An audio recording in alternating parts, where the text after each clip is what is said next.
नमस्कार, आप सभी का स्वागत है डायरी टाइम्स में। और डायरी टाइम्स में आज हम शुरुआत करने जा रहे हैं एक नए कार्यक्रम की, एक नई कड़ी की, एक नए सफर की, जिसका नाम होगा सटीक बात, हिमाचल की सटीक बात। और इस कार्यक्रम में हम बात करेंगे ऐसे मुद्दों के बारे में जो कि ना सिर्फ राजनीतिक गलियारों में हलचल बनाए रखते हैं, बल्कि आम आदमी के बीच भी उनकी फुसफुसाहट और सुगबुगाहट सुनाई देती है, पर वो बातें कभी खुलकर सामने नहीं आ पाती है।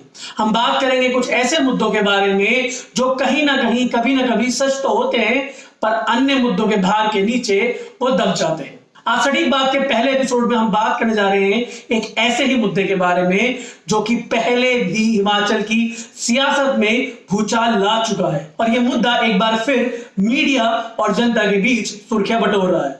यह एक ऐसा मुद्दा है जिस पर पहले भी कई बार हिमाचल में वाद विवाद हो चुका है। कुछ लोग इसके कट्टर समर्थक हैं तो कुछ लोग इसके धुर विरोधी, और वो मुद्दा है हिमाचल प्रदेश के सबसे बड़े जिले कांगड़ा के विभाजन का। जी हाँ, आज हम बात करने जा रहे हैं कांगड़ा जिले के विभाजन के बारे में। आज हम बात करेंगे कि इस विभाजन की बात से किसको फायदा होगा, किसको नुकसान, और इसके प्रदेश के नजरिए से क्या मायने होंगे। आज जानेंगे इन सभी बातों के बारे में, लेकिन इससे पहले मैं आपको समझाना चाहूंगा कांगड़ा जिले के इतिहास के बारे में। आखिर कांगड़ा जिला हिमाचल प्रदेश की सियासत में क्या अहमियत रखता है, क्या महत्व रखता है, और क्यों आखिर जब भी इस जिले के विभाजन की बात होती है तो सियासी खेमों में हलचल तेज हो जाती है। कांगड़ा जिला हिमाचल प्रदेश की राजनीति में वही अहमियत रखता है, वही महत्व रखता है जो कि उत्तर प्रदेश देश की राजनीति में रखता है। राजनीतिक गलियारों में एक मशहूर कहावत है कि अगर देश की सत्ता पानी है तो उसका रास्ता उत्तर प्रदेश से होके जाता है। वैसे ही अगर हिमाचल प्रदेश की सत्ता पानी है तो उसकी राहें कांगड़ा जिले से होके जाती है। और ऐसा हम इसलिए कह रहे हैं क्योंकि 68 विधानसभा सीटों वाले इस राज्य की 15 विधानसभा सीटें अकेले कांगड़ा में आती है। तो ये समझना बहुत आसान होगा कि अगर 15 में से 10 से 12 सीटें कोई भी पार्टी जीत जाती है इस जिले में, तो उसके लिए सत्ता पाने का रास्ता बेहद आसान हो जाएगा।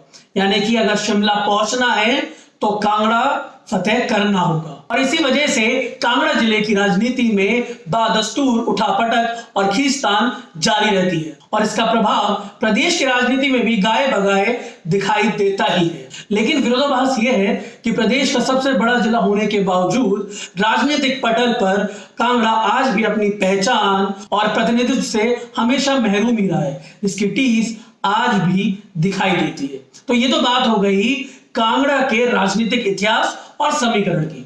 अब बात यह करेंगे कि आखिर इस विभाजन के मुद्दे से किसको फायदा होगा, किसको नुकसान होगा, कौन इसके पक्ष में है और कौन इसके विपक्ष में।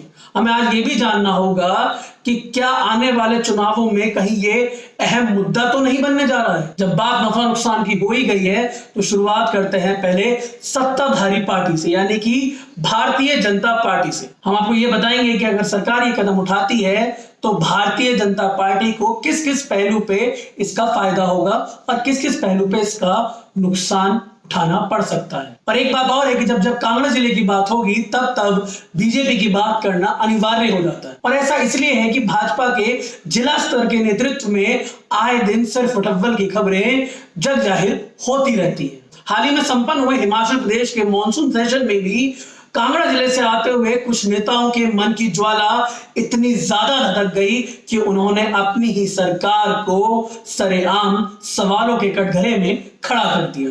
हालांकि इसका मकसद जनता की भलाई से ज्यादा खुद का गुस्सा अपनी पार्टी पर ही निकालना है।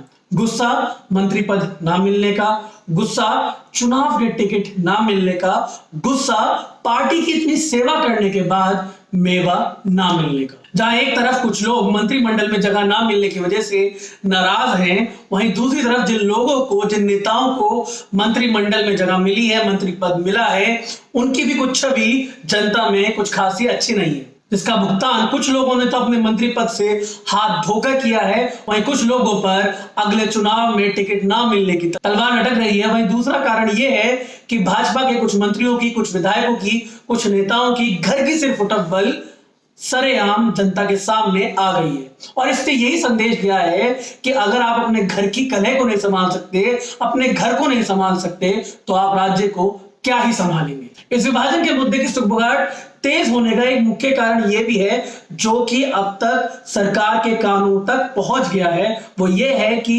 कांगड़ा जिले में सरकार की और भारतीय जनता पार्टी की हालत ठीक नहीं है, और अगर अभी चुनाव होते हैं तो हालत डामाडोल हो सकती है, और इसकी वजह से जो उनका सपना है मिशन रिपीट 2022 वो चकनाचूर हो भी सकता है। इसका अंदाजा इस चीज से भी लगाया जा सकता है कि जैसी ही ये खबर सियासी पंडितों के द्वारा सरकार तक पहुंचाई गई, उसी आनंद फानन में सरकार ने चुनाव आयोग से उपचुनावों को टालने का आग्रह कर दिया, जो कि इसी साल के अंत में होने वाले थे। और आपको यह भी जानना चाहिए कि इसके पीछे सरकार ने दलील दी है कोरोना की, त्योहार के माहौल की और प्रदेश के मौसम की, जिसको चुनाव आयोग ने मान भी लिया है और अभी के लिए उपचुनावों को टाल दिया है।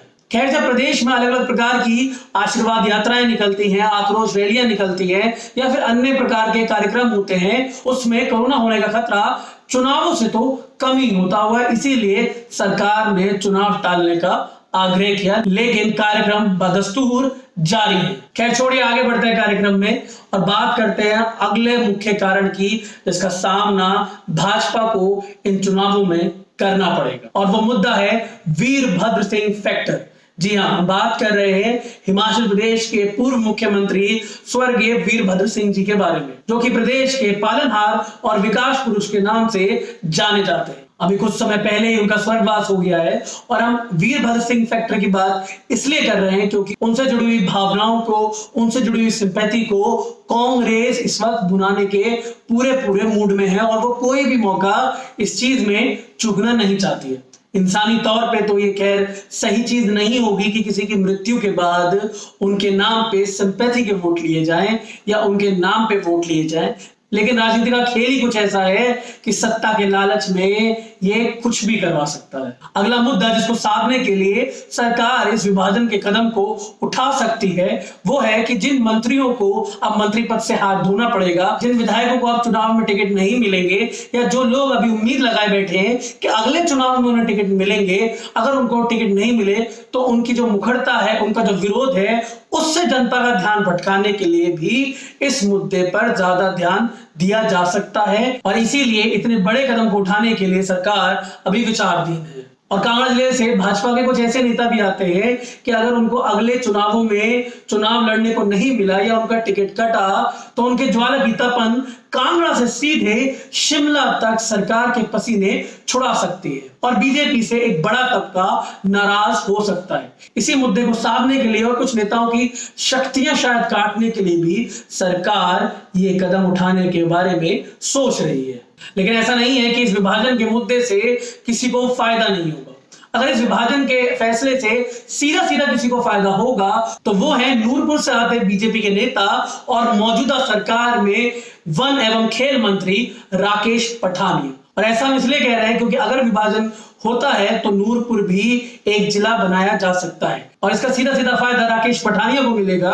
और हम ऐसा इसलिए कह रहे हैं क्योंकि पिछले काफी समय से राकेश पठानिया नूरपुर को एक जिला बनाने की लड़ाई के ध्वजवाहक बने हुए हैं, और वो अकेले इस लड़ाई को लड़े जा रहे हैं। तो अगर नूरपुर जिला बनता है तो राकेश पठानिया की बल्ले बल्ले हो जाएगी। और इससे अच्छा समय क्या हो सकता है राकेश पठानिया के लिए कि सरकार भी अपनी है, मंत्री पद भी अपने पास है, और अगर ये कदम उठता है और नूरपुर को इसका फायदा होता है तो शायद प्रदेश के अगले मुख्यमंत्री पद के प्रबल दावेदार भी राकेश पठानिया बन सकते हैं।